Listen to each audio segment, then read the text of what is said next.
Transformer le crash des cryptos en cash. Premièrement, mettons fin à tout ce non-sens que j'ai pu voir passer sur les réseaux. Non, le bull run n'est pas fini et il n'a d'ailleurs pas vraiment commencé. Le Bitcoin fera un nouveau plus haut historique en fin d'année, alors je peux vous assurer que vous n'aurez plus de chance comme celle-ci avant l'explosion du marché des crypto-monnaies. Votre bull run se joue maintenant, c'est pourquoi dans cette vidéo, je vais vous apprendre ce que la plupart des investisseurs ne comprennent pas. En effet, je vais vous révéler le plan étape par étape pour transformer le crash des crypto-monnaies en cash. Bon retour sur ma chaîne où je vous apprends comment construire une fortune grâce à la crypto-monnaie. Si le sujet de la vidéo d'aujourd'hui vous plaît, n'hésitez pas à la liker pour soutenir mon travail et à vous abonner. On arrive bientôt aux 30 000 reach sur la chaîne, alors un grand merci à vous pour tout votre soutien. Cette vidéo va être divisée en 3 parties. Dans un premier temps, nous allons voir pourquoi cette chute est une opportunité à ne pas manquer. En deuxièmement, nous allons voir le guide complet pour transformer le crash en cash. Et enfin, je vous donnerai un exemple de plan d'action avec mes 3 indicateurs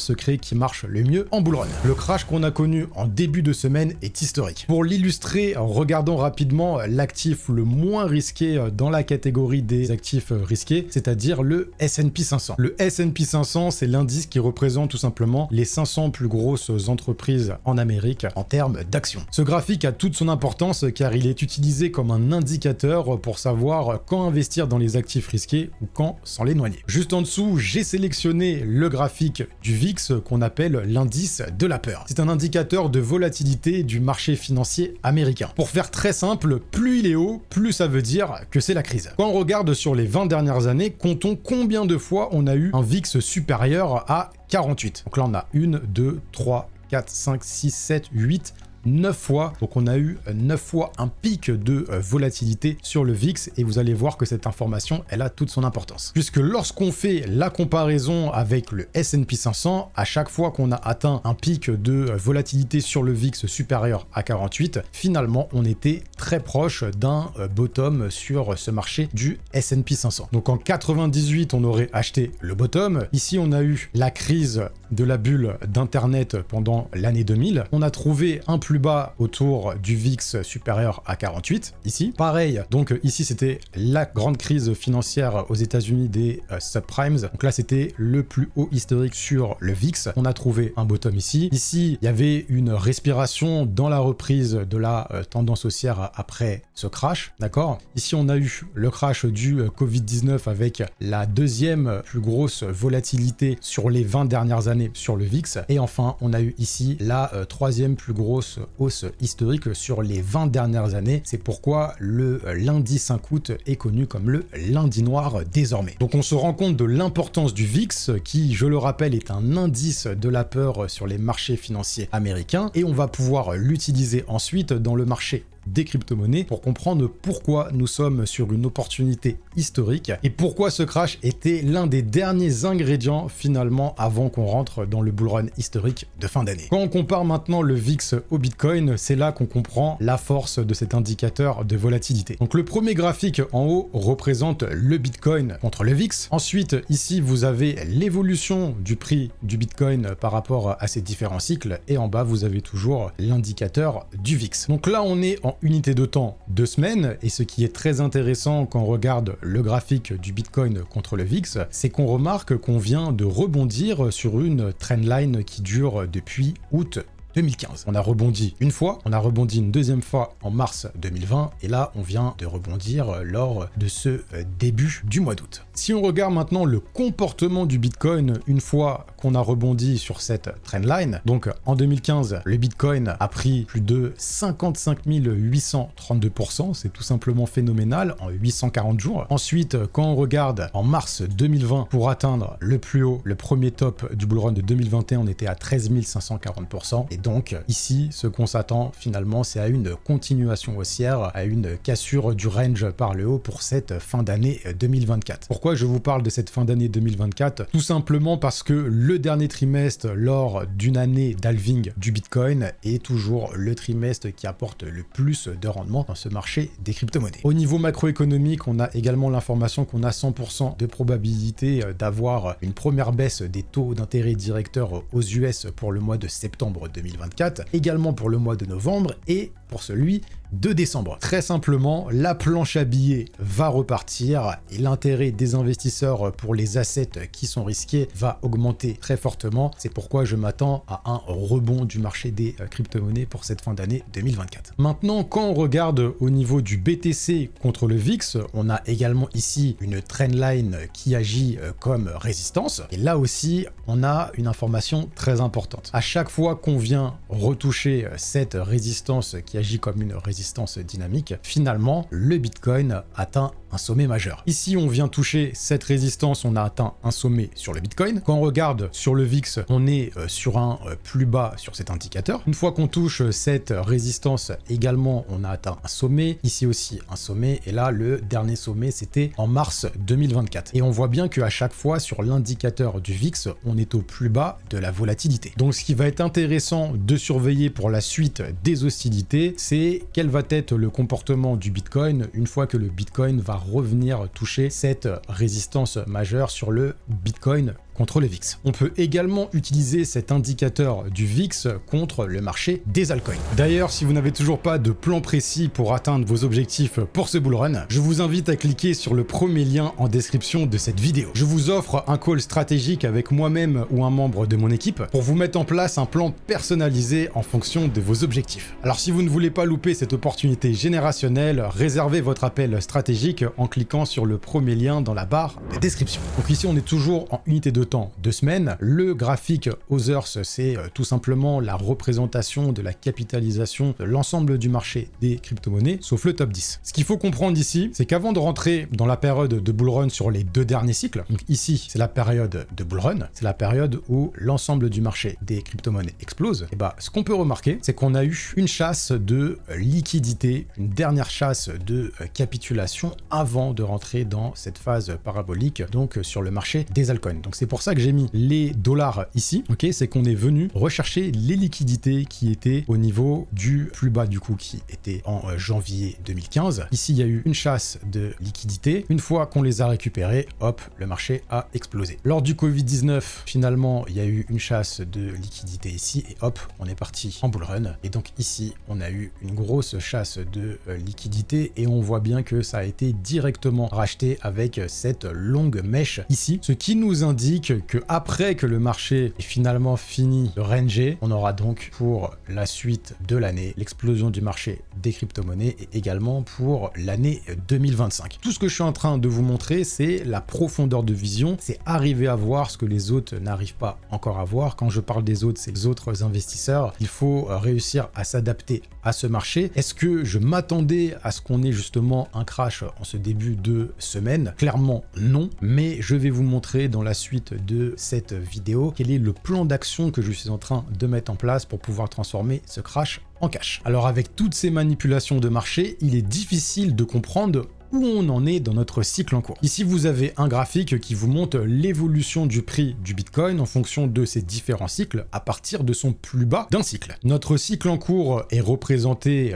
par ce graphique en violet. L'avant-dernier cycle est représenté par le graphique en vert et l'avant-avant-dernier cycle est représenté par le graphique en orange. Ce qui est intéressant finalement, c'est que malgré qu'on ait eu un Bitcoin qui a dépassé son plus haut historique beaucoup plus tôt que les autres cycles, on se rend compte que on est à peu près à 650 jours après le plus bas sur notre cycle en cours et qu'on est revenu finalement sur le même rythme que les précédents cycles. On le voit bien ici qu'on a rejoint le rythme des 2 derniers cycles. L'information qui me saute aux yeux et qui a également toute son importance, c'est qu'à partir du 700e jour dans les 2 derniers cycles, c'est là que le Bitcoin a accéléré à la hausse. On est à peu près à 650 jours, ça veut dire qu'il nous reste 50 jours environ, ce qui nous emmènerait à peu près à la mi-septembre et je dirais même début octobre avant que le Bitcoin accélère à la hausse. Donc on aura la réponse justement au début de ce dernier trimestre de cette année 2024. Maintenant, pour vous donner encore plus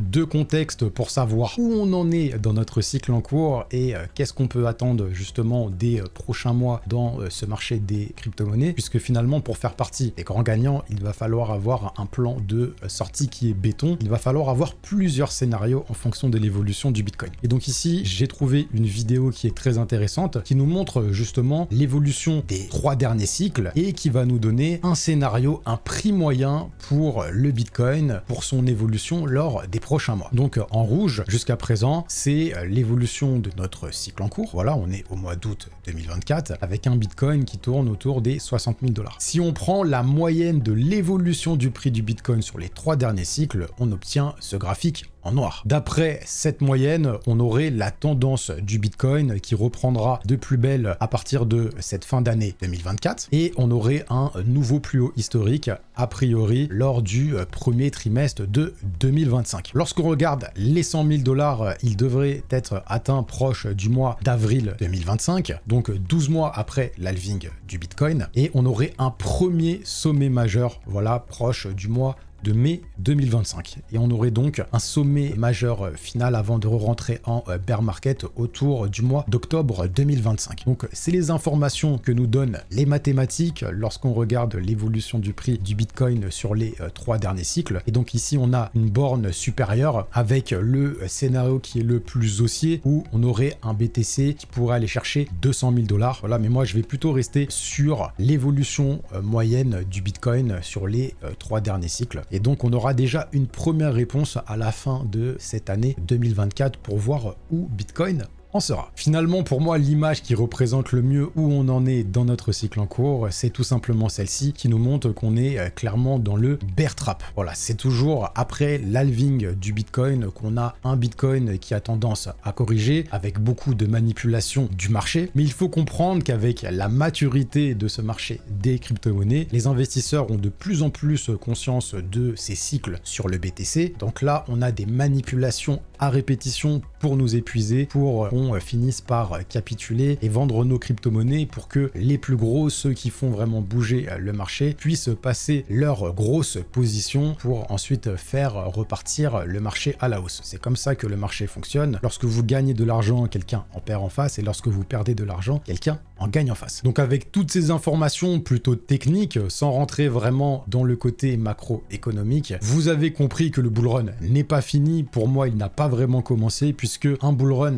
par définition, c'est le dernier mouvement haussier que nous avons dans un marché qui est en bull market, c'est-à-dire un marché qui est dans une tendance haussière long terme. On n'a pas encore eu ce mouvement parabolique avec le Bitcoin qui perd de sa dominance dans le marché des crypto-monnaies et avec l'explosion totale de ce marché des altcoins. Si cette vidéo atteint les 2000 likes, je vous ferai une édition spéciale des meilleurs altcoins à recharger avant la fin de cet été. Alors si le sujet de cette vidéo vous intéresse, explosez-moi la barre des likes, mais rich. On va pouvoir passer au guide complet pour transformer le crash en cash. Que ce soit clair, si vous voulez sortir grand gagnant de ce bull run, il vous faut un plan d'action très précis. Cette phase parabolique, elle se prépare, tout se joue maintenant, car si vous avez le bon plan d'action, si vous prenez les bonnes décisions pour vos portefeuilles, vous serez grandement récompensé dans la suite des mois qui vont arriver. Premièrement, il va falloir trouver le top 3 narratifs sur la dernière année. Quand je parle de narratifs, je parle de secteurs dans les crypto-monnaies et principalement les 3 secteurs qui ont déjà montré le plus de performance. À ce stade du cycle, on peut affirmer que les narratifs qui ont le mieux performé sur la dernière année, ce sont ceux qui ont le plus de probabilité de continuer d'attirer la liquidité des investisseurs. En deuxièmement, il faut trouver les meilleurs cryptos dans ces secteurs, donc avec des critères bien précis pour augmenter les probabilités de tomber sur les winners. En troisièmement, il va falloir vérifier si la tendance long terme est toujours OK. Par définition, si la tendance long terme est toujours valide, le prochain mouvement est celui qui va nous emmener sur le précédent plus haut historique de la crypto-monnaie ou sinon celui qui va réussir à casser le plus haut historique de cette crypto-monnaie. Si c'est le cas, achetez les cryptos qui sont sous-évalués, je vais vous montrer comment, et ensuite attendre la zone de surachat pour vendre lors du bull run. Et je vais également vous montrer comment trouver ces zones facilement. On va commencer avec le petit 1, trouver les top 3 secteurs qui ont le mieux performé. Pour ce faire, on va regarder dans le top 200 quelles sont les crypto-monnaies qui ont le mieux performé sur la dernière année. Donc là, on est sur TradingView et on est devant le CryptoCoin Screener. J'ai déjà trié les crypto-monnaies qui ont le mieux performé sur la dernière année. Donc ici, on a le Bonk. Je vous ai mis ici les catégories, donc Memcoin. On a Mantra qui est dans la catégorie des RWA. Ici, on a un autre Memcoin, une crypto-monnaie IA, Memcoin. Ici, une crypto-monnaie dans l'écosystème de Solana, si je ne dis pas de bêtises. Ici, on a le Notcoin qui est sur la blockchain Ton. Dans la catégorie gaming, on a le Zibou que je ne connais pas du tout. On a Dog with Hat, donc même coin, même. Et donc quand on regarde directement ici les catégories, on retrouve beaucoup de même coin. On retrouve des crypto-monnaies qui sont dans le gaming, mais on va dire que les crypto-monnaies qui sont le plus représentées dans le top 200, en numéro 1, on a les mêmes coins. En numéro 2, on a les crypto-monnaies d'intelligence artificielle. Et en numéro 3, on a les crypto-monnaies dans le secteur des RWA. Ce qui va être intéressant, c'est également de regarder quelles sont les crypto-monnaies qui ont le mieux performé depuis le début de l'année. Voilà, donc ici, on a la liste. Et il faut également regarder sur les 6 derniers mois et sur les 3 derniers mois. Donc sur les 6 derniers mois, ça nous emmène de toute façon quasiment au début de l'année, ça nous emmène sur le mois de février. Mais ce qui va être intéressant, c'est de regarder sur les 3 derniers mois si justement on a des nouvelles crypto-monnaies. Donc par exemple ici, on a la crypto-monnaie Brett que je vous ai présenté plus d'une fois sur la chaîne ou sur mon canal Telegram. Et donc c'est intéressant de repérer ces nouvelles crypto-monnaies qui se retrouvent dans les top performers, puisque les nouvelles crypto-monnaies dans un cycle qui se retrouvent dans le top 200 à ce niveau du cycle, ce sont les crypto-monnaies qui ont tendance à le mieux performer sur la suite du cycle pendant le bull run. Ça, c'est une information qui a toute son importance. C'est également une technique pour trouver les meilleures crypto-monnaies. Donc vous pouvez commencer à vous refaire une liste ici. Maintenant, on va aller regarder directement dans les catégories et on va reprendre un concept que je vous ai déjà expliqué également plus d'une fois sur cette chaîne. Donc il faut comprendre que de manière globale, on a le marché des actions qui est considéré comme le marché qui est le moins risqué dans les actifs à risque, et ensuite dans ce qui est le plus risqué, on a les crypto-monnaies. Donc il faut toujours regarder le comportement de l'actif qui est le plus risqué dans un secteur. Donc là, on est dans les actifs à risque, et là on va aller dans un secteur en particulier, c'est celui des meme coins. Donc on va d'abord regarder quelles sont les crypto-monnaies qui sont les plus capitalisées pour en déduire ensuite quelles sont les crypto-monnaies qui sont les moins capitalisées, qui vont le mieux réagir lorsque ces large caps vont commencer à bien performer. Finalement, quelles sont celles qui vont encore mieux performer que les large caps. Alors ce qui va être intéressant déjà, c'est de cliquer ici sur personnaliser, de mettre les crypto-monnaies sur les 30 derniers jours, et donc vous allez pouvoir observer des crypto-monnaies qui réussissent à bien performer. Donc là, on est sur le secteur des meme coins, donc on est déjà sur un secteur qui est très volatile, mais on ne peut pas l'ignorer, c'est le secteur sur chaque cycle qui réalise le plus de performance. Donc avant d'aller chercher les crypto-monnaies qui sont les moins capitalisées, on va reprendre ce que j'avais déjà expliqué sur une autre vidéo. Dans ce marché des meme coins, ce qui va être intéressant, c'est de regarder quels sont les nouveaux meme coins sur les blockchains qui sont les plus actives, c'est-à-dire les blockchains qui ont le plus grand nombre d'adresses, les blockchains qui ont la TVL la plus élevée, c'est-à-dire la liquidité totale dans les protocoles d'une blockchain. Et ce qui va donc nous intéresser, c'est d'identifier quels sont les meme coins qui ont le plus de potentiel sur Ethereum, sur Solana, sur la blockchain Ton et bientôt également sur la blockchain Kaspa notamment. Donc clairement, tous les nouveaux meme coins qui ont réussi à se hisser dans ce top 15 des meme coins vont être très intéressants pour la suite de ce bull run. Pour moi, ils ont un potentiel minimum de faire x10. Donc ici, on a PP sur Ethereum, sur Solana, on a Dog with Hat, le Bonk, on a Popcat, Mockcoin. On a vraiment pas mal sur cette blockchain Solana. Mais sinon, pour moi, le meme coin qui a le plus gros potentiel, je vous en ai déjà parlé donc la dernière fois que je vous en ai parlé sur la chaîne, il était à 350 millions de market cap, il est monté à 1,2 milliard très récemment. C'est le Brett, tout simplement parce que Brett est le premier meme coin sur la blockchain Base, et étant donné que la blockchain Base n'a pas son propre token, le Brett est considéré entre guillemets comme le token de la blockchain Base. Donc c'est pourquoi pour moi le Brett a encore un potentiel énorme. Donc ça, c'est dans la catégorie des meme coins. Pour moi, tous les meme coins qui ont réussi à rentrer dans ce top 15 et qui sont nouveaux dans ce cycle ont un potentiel énorme pour la suite de ce bull run. Ensuite, c'est la même histoire pour les tokens dans le secteur de l'intelligence artificielle. Il faut regarder quels sont les tokens qui ont le mieux performé dans ce secteur et également quels sont les tokens qui sont des nouveaux tokens. Donc ici, on a Artificial Super Intelligence Alliance, donc le token ASI. On a Bitensor, on a AKT, on a IOS, on a le GLM, Golem, on a Cubic, on a PAL AI. Donc il y a vraiment pas mal de crypto-monnaies dans ce secteur de l'intelligence artificielle. Et je ferai d'ailleurs bientôt une vidéo actualisée sur le top des crypto-monnaies dans ce secteur de l'intelligence artificielle. Et quand on regarde également ce secteur des RWA, donc on a Ondo, Mantra, Pendle, on a le Polix, on a le Reserve-Right, on a Centrifuge, on a le TokenFi qui réagit bien, on a également Rio, enfin voilà, il y a vraiment pas mal de crypto-monnaies qui sont intéressantes également dans ce secteur des RWA. Il faut regarder quelles sont les crypto-monnaies qui ont le mieux performé. Donc une fois qu'on a trouvé le top 3 narratif sur la dernière année, on a également trouvé les meilleurs cryptos dans ces secteurs, il faut vérifier si la tendance long terme est toujours ok. Donc je vais vous montrer comment vérifier simplement si cette tendance long terme est toujours ok. Donc on se retrouve devant le token de BitTensor pour que je vous montre simplement comment estimer si une crypto-monnaie est toujours dans sa tendance haussière long terme. Donc là on est en unité de temps 2 semaines et on va tracer ici les plus hauts et les plus bas sur ce token de BitTensor pour vous montrer qu'on est bien dans une tendance haussière. Donc déjà, comment faire pour identifier les plus bas et les plus hauts? Alors,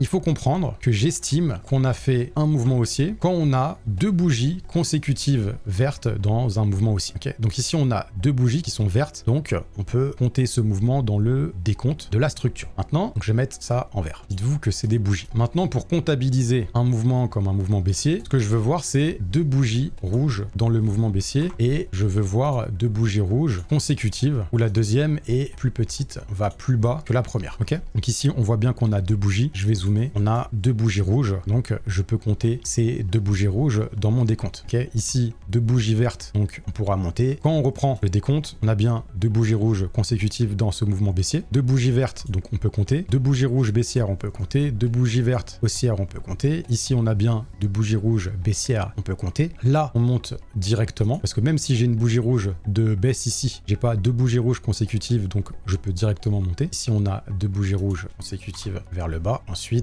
j'ai fini sur ce mouvement. Donc ici, qu'est-ce qu'on peut remarquer? On peut remarquer qu'on fait des plus hauts qui sont de plus en plus hauts et on fait des plus bas qui sont de plus en plus hauts. C'est la théorie de Dow. Ça veut dire que tant que on continue à faire des plus hauts qui sont de plus en plus hauts et des plus bas qui sont de plus en plus hauts, le prochain mouvement, c'est une continuation de ce mouvement haussier. Ça veut dire qu'on s'attend à revenir finalement au moins chercher le plus haut ici sur BitTensor, mais surtout à continuer ce mouvement haussier. Et c'est pour ça que c'est très important de sélectionner les crypto-monnaies qui ont réussi à garder pendant cette longue phase de capitulation leur structure haussière intacte. Donc on peut d'ailleurs voir sur BitTensor qu'on est justement sur ce niveau de demande qui est très important. On est venu chasser les liquidités en dessous de ce niveau de demande et on a eu une longue mèche vers le haut. Ça veut dire que ici on a de gros ordres qui sont passés et c'est pourquoi c'est un signal qui est vraiment très haussier pour BitTensor. Donc tant que BitTensor garde ce niveau-là, ok, donc garde le niveau des 200 $, ce qu'on s'attend sur la suite du bull run, c'est une continuation de la tendance haussière sur du long terme. Donc c'est ce type de graphique qui va être très intéressant et c'est ce qu'on va chercher à vérifier sur les crypto-monnaies qu'on a sélectionnées. Par exemple, si je vais dans le secteur des memecoins, ok, si je prends la crypto-monnaie Brett, je vais prendre Brett qui était sur gate.io. Qu'est-ce qu'on peut remarquer? On part d'ici, on vient là, d'accord? Même si je viens une semaine ici, on voit bien donc que Brett est toujours en train de conserver sa tendance haussière sur du long terme. Donc ça, c'est vraiment un point primordial qu'il faut respecter pour avoir des altcoins en portefeuille qui ont toujours une force dans le marché. Et généralement, c'est les altcoins qui sont les plus forts lors des périodes de turbulence qui ont tendance à le mieux rebondir par la suite. D'ailleurs, je viens de poster sur mon canal Telegram le top des memecoins qui ont le plus grand potentiel pour la suite des événements. Alors si ce n'est pas déjà fait, le lien pour le rejoindre est en barre de description. Maintenant que vous savez vérifier si la tendance long terme est toujours valide, on va pouvoir s'intéresser à comment identifier si une crypto-monnaie est sous-évaluée et également comment identifier la zone de surachat pour vendre lors du bull run. Et c'est avec mes 3 indicateurs secrets qu'on va pouvoir mettre en pratique le point numéro 4 et le point numéro 5. À votre avis, quel est le meilleur moment pour acheter une crypto-monnaie? C'est lorsque plus personne a envie d'investir dans les crypto-monnaies. Donc finalement, le premier indicateur qui va nous servir pour savoir lorsqu'une crypto-monnaie est sous-évaluée, c'est l'indicateur de Fear and Greed index. Tout simplement l'indicateur qui nous permet de savoir lorsqu'il y a de la peur dans le marché, mais également de savoir lorsque on est dans un marché qui est euphorique. Donc ça va nous servir pour acheter la peur, mais également pour vendre l'excitation. La première chose, c'est qu'on va configurer ce graphique, ok? Donc show data point, non, j'enlève, voilà, donc là, j'ai un graphique déjà qui est un peu plus propre et qui est un peu plus lisible. Donc ça, c'est le premier indicateur qui va nous savoir quand c'est intéressant d'acheter une crypto-monnaie. Donc clairement, lorsque le Fear and Greed Index se retrouve dans une extrême peur, vous allez voir que généralement, c'est le meilleur moment pour se positionner sur une crypto-monnaie. Donc là, on est devant le token Fetch AI qui a fusionné donc en ASI, mais on va utiliser ce graphique, donc on est en unité de temps journalière. On va regarder, donc là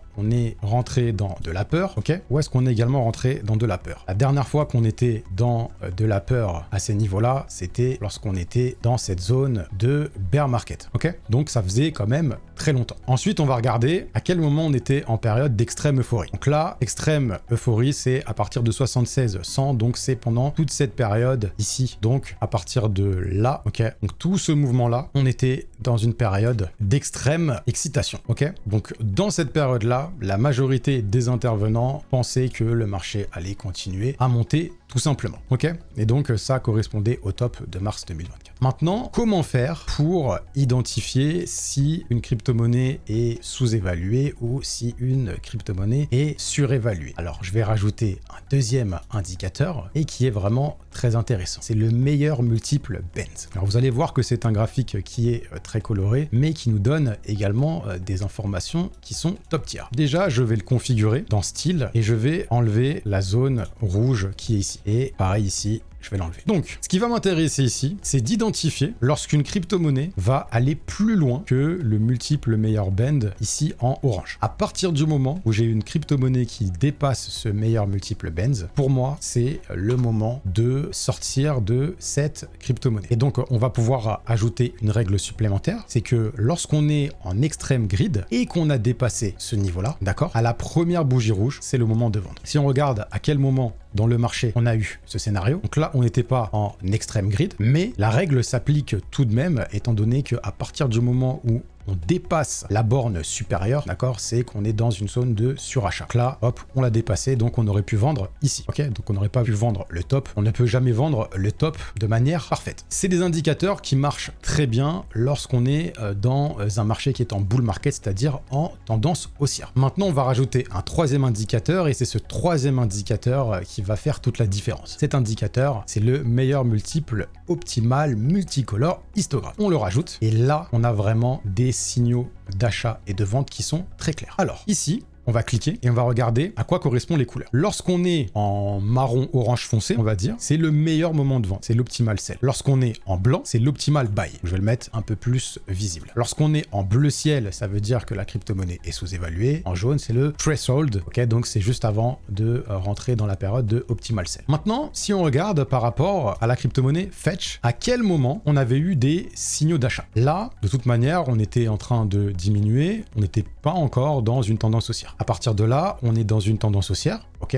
super. Ici, on a notre première zone blanche. La zone blanche, elle correspond à ici. Donc ici, on est sous-évalué. D'accord? Donc on avait déjà les premiers signes qu'on était sous-évalués, mais on n'avait pas encore le premier signal d'achat optimal. Donc ici également, on a encore la zone blanche. Et le deuxième signal, donc ici on était sous-évalué. Première zone blanche, on est ici, voilà, et deuxième zone blanche, on est précisément ici. Donc on voit que à chaque fois, les zones blanches se déclenchent quand on est dans le niveau rouge, ici sur cet indicateur du meilleur multiple. Maintenant, ça fonctionne extrêmement bien également pour trouver des sommets sur une crypto-monnaie, à quel moment vendre. Donc on a dit, on se rappelle que le meilleur moment de vendre, c'est quand on a le signal orange, ok? Donc ici c'est optimal sell. Donc là, on a dépassé la zone orange dont je vous ai parlé tout à l'heure, ok? Et on a le signal également pour vendre. Donc là, il était possible de vendre. Et maintenant, ici, on est dans la zone d'extrême grid, et là, on a justement le premier signal de vente.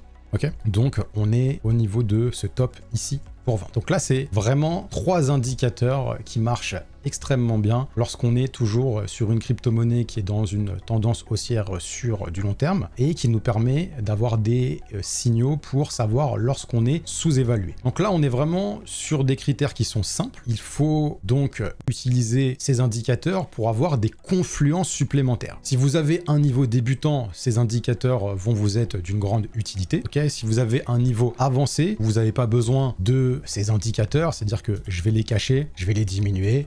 Ok, et que vous avez par exemple une stratégie de Fibonacci, donc là je vais venir en 2 semaines, on va revenir sur le plus bas de notre cycle, ok, et on se rend compte finalement que on est dans la zone de rechargement. Donc il y a vraiment plusieurs manières de trouver des niveaux qui vont être intéressants, donc on peut rentrer sur des niveaux de demande qui vont être beaucoup plus précis, mais avec ces indicateurs on peut déjà trouver les zones pour acheter et les zones pour vendre. C'est un plan d'action qui est très simple, mais c'est un plan d'action qui est également très redoutable. Donc ça marche en journalier. Si on regarde maintenant au niveau du meilleur multiple. Lorsqu'on était ici dans la zone donc où on était sous-évalué, on avait cette borne supérieure qui était à 1,065. Ça voulait dire que si on achetait ici, on pouvait avoir comme target pour sortir 1,070 au moment où on achète, puisque si on achète ici, c'est dans l'idée que on va venir toucher cette zone orange ici. Ça veut dire que on aurait eu un achat à peu près le 15 juin 2023 pour une sortie ici le 21 février 2024. Donc voilà, il faut être patient, hein, ça prend bien évidemment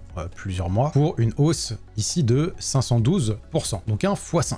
Donc ça marche également avec les autres crypto-monnaies. On reprend Bittensor. Donc généralement, il faut avoir des crypto-monnaies qui ont un historique de prix qui est suffisamment long pour que cet indicateur puisse se matérialiser. Donc ici, il ne se matérialise pas, mais on a les 2 autres indicateurs donc qu'on va pouvoir quand même utiliser. Donc ici, on voit bien qu'on a les signaux d'achat sur Bittensor à partir de ce niveau-là. Ok.